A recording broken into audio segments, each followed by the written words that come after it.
Hola, Tammy Williams, somos equipo de consultoría en dinámica de sistemas y venimos a contarles cómo nos fue analizando el arranque del proyecto de la nueva fábrica de Guanajuato. Como ustedes recordarán, Fabiano quedó a cargo con 45 Umpalumpos nuevos y una meta bastante ambiciosa que eran 5.000 cajas listas en 32 semanas. Para no dejar toda la suerte, le dieron una directriz de control automático, que cada semana revisa qué tan atrasados van y ajusta el tiempo de trabajo, la intensidad y el personal según haga falta. En esta primera parte nos preguntamos algo muy simple. ¿Esa directriz, tal como ustedes la dejaron, realmente alcanza para llegar a la meta? Corrimos el modelo con las directrices tal como las dejaron y lo primero que nos llamó la atención fue esto. En el Tolima, el progreso era una línea recta, bastante predecible, porque ahí nada cambiaba, ni el esfuerzo, ni la productividad, ni el personal. Acá es totalmente distinto. El progreso sube, baja, vuelve a subir, es bastante oscilante, porque cada semana el sistema está reaccionando a qué tan atrasados vamos. El detalle es que esos ajustes no se sienten al día siguiente, se demoran unas 2, 3, hasta 4 semanas en llegar a verse reflejados. Entonces el sistema va siempre un paso atrás, corrigiendo de una manera un poco tardía. Y al final del día, con eso solo se quedan en 4.784 de las 5.000 cajas para la semana 32. No nos alcanza. Ahora, ¿por qué pasa esto exactamente? Encontramos tres ciclos detrás de esa directriz. Uno mueve el esfuerzo y tarda 2 semanas en notarse. Otro mueve la productividad con 3 semanas de demora. Y el último agrega personal, que es el más lento, de 4 semanas. Pero que hay algo bastante curioso y es que el esfuerzo sube y baja como si nada. En cambio, la productividad y el personal una vez suben, ya no bajan, se quedan ahí. Y eso es justamente lo que explica que aunque el progreso oscile todo el tiempo, las cajas listas nunca retrocedan. Simplemente su ritmo de avance se frena un poco. Entonces, ¿qué le propusimos a Fabián? Después de probar varias combinaciones, encontramos una que sí funciona. Subir el tiempo de trabajo un 4,5%, la intensidad de subirla a 3 y contratar tan solo 6 umpalumpos más. Con eso llegamos a la meta, incluso hacemos un poquito más en la semana 32. ¿Y por qué funciona esta combinación en particular? Porque la productividad casi que se triplica, sube en un 121% y eso alcanza para tapar la caída que se tiene en el esfuerzo. O sea, en vez de resolver la punta de contratar gente, apostamos más por la tecnología y la intensidad de trabajo. Ahora, una salvedad. Todavía no estamos mirando costos acá y contratar menos gente seguramente sale más barato. Así que eso lo vamos a poner a prueba más adelante en la parte de costos del análisis. Ahora bien, entendiendo la preocupación de Fabiano al ver cómo los Umpalumpos se encontraban terriblemente agotados incluso en las primeras semanas de trabajo del proyecto, hemos modelado un nuevo ciclo de control el cual evalúa semana a semana el tiempo adicional que se podría requerir para poder cumplir con la meta establecida.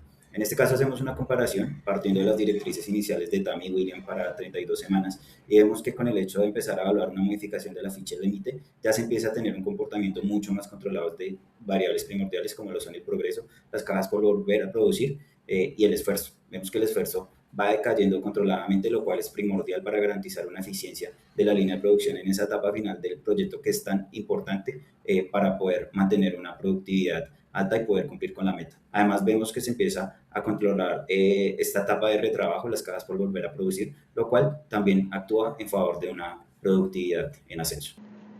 Ok, continuando con el reto, en este caso intentaremos aplicar una palanca un poco distinta a lo que hemos venido realizando normalmente. En este caso, en vez de exigir más trabajo, lo que vamos a intentar es alargar la fecha límite. Y lo que encontramos básicamente es un resultado contraintuitivo. Uno pensaría que al aligerar o alargar la fecha desde el inicio del proyecto se conseguirían mejores resultados, pero en realidad lo que nos indica la dinámica de sistemas o la simulación es que se obtienen mejores resultados cuando empiezo a aligerar la fecha de entrega en la semana 30.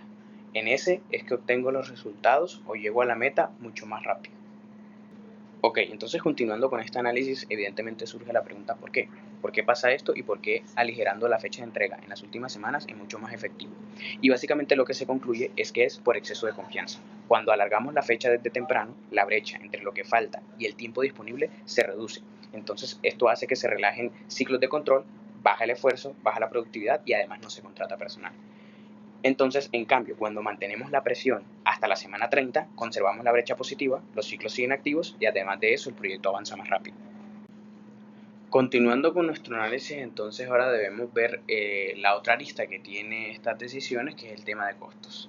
Evidentemente, cumplir más rápido tiene un costo oculto, que es tener más cajas que volver a producir o cajas defectuosas, que cuando lo hago en la semana 0 concluyo con 43, al contrario de que cuando empiezo a relajar en la semana 30 concluyo con 67 cajas defectuosas. Esto básicamente lo que nos dice es producir de forma más agresiva me genera más errores. Entonces al final esto conecta con la primera parte y es importante resaltarlo porque justamente en este reto lo que nos indican es que este retrabajo tiene un costo alto en esta fábrica.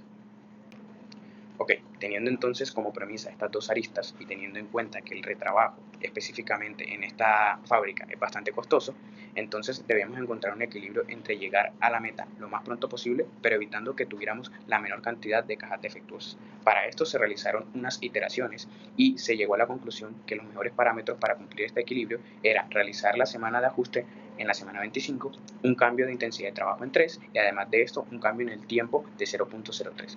Con esto se lograba llegar a la meta con la menor cantidad de cajas defectuosas. Adicional a esto se encontró que la semana de ajuste era la variable más relevante para poder llegar a la meta. En síntesis, se logró cumplir la meta y a un costo correcto. Con la meta ya resuelta, esta última parte responde a una pregunta distinta. No solo si se cumple, sino a qué costo. Con las mismas directrices, solo cambiamos cuando se permite ajustar la fecha límite. Empezar tarde en la semana 30 mantiene la presión en el sistema, cierra la meta en la semana 34 y cuesta 3.710 plats menos que empezar en la semana 10.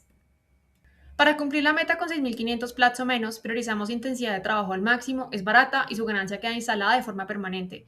Usamos un palumpos con moderación porque su costo no tiene techo si se prolonga y descartamos por completo el tiempo de trabajo porque se revierte al 100% y no deja avance neto. Corrimos 4 escenarios moviendo un palumpos y la fecha límite, con intensidad al máximo y tiempos de trabajo en cero, la combinación más eficiente en costo. El escenario 1, 5 Umpalumpos, sin mover la fecha límite, fue el único que cumplió dentro de las 32 semanas originales con un costo de 6.090 plats, un cumplimiento del 93.7% del presupuesto. Los otros 3 escenarios son más baratos, pero terminan después de la semana 32.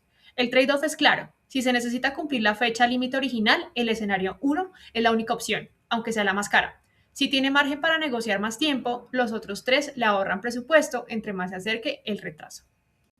Esto nos deja 3 veredictos. Intensidad de trabajo de la palanca a usar al máximo siempre. Un palumpos es poderosa, pero hay que limitarla. Y la fecha límite es útil, pero no elimina el costo por retraso. Hay que activarla tarde, nunca desde el inicio. Esta misma lógica se ve en la logística de fin de año en consumo masivo. El adelanto de pedidos, como la intensidad, es la palanca barata y anticipada. Horas extra y personal temporal, como tiempo y un palumpos, cuesta más si se dejan correr demasiado tiempo. No todos los ciclos de control cuestan igual. Entender cuáles dejan ganancias instaladas es la diferencia entre cumplir la meta y cumplirla bien. Gracias.